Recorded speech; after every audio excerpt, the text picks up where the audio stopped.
And with that, let's turn to the man who wants to replace Vice President Biden. Congressman Paul Ryan joins us this morning from Arlington, Virginia. Thank you for getting up early this morning, Congressman. My pleasure. Good to be with you, George. I saw you said last night that Mitt Romney crushed it, but the first overnight polls give the edge to President Obama last night.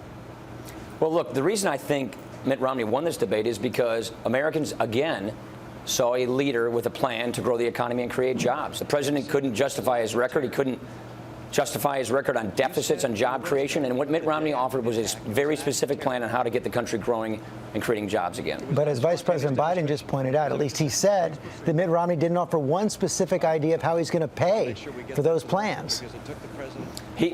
Look, growing the economy through energy, through better job training programs for getting people back to work, getting the deficit, cutting the deficit, capping spending, getting small businesses growing again. This is our specific 5-point plan.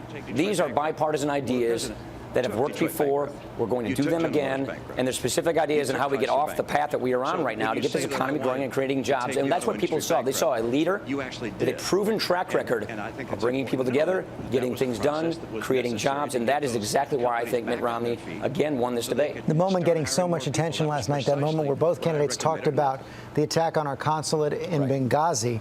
You just heard Vice President Biden say that what we saw was Governor Mitt Romney trying to politicize this tragedy. Far from it, George. Look, what's troubling about this Benghazi attack is that it took 2 weeks for the administration to get their story straight. Is that what we now know is that there wasn't even a mob present. This wasn't a reaction to a YouTube video. It took 2 weeks for the president to acknowledge this. He still went to the UN and mentioned the YouTube video 6 times. The administration sent their UN ambassador to the Sunday talk shows to suggest that this was the result of a spontaneous mob. That's what's troubling about this, George. And as all the facts come out, hopefully we can learn from this so we don't repeat this mistake ever again. But as you heard last night, the president said that he referred to acts of terror the day after the Benghazi attack, and the moderator, Candy Crowley, backed him up on that. Was she wrong to do that? Well, she already backtracked from that statement, as you probably now know. She basically said that she was wrong in that assertion, that Mitt Romney is right in what he said.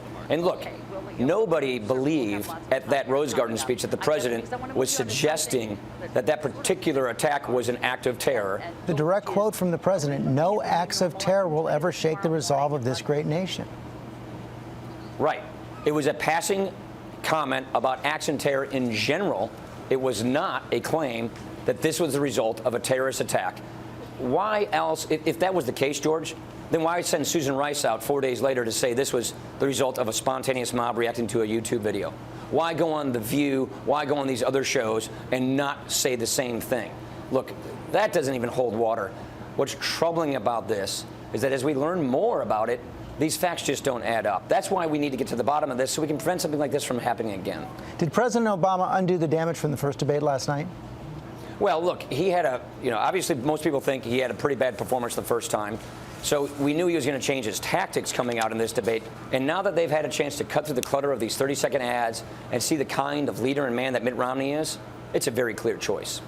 Congressman Ryan, thanks very much for your time this morning. Thank you, George.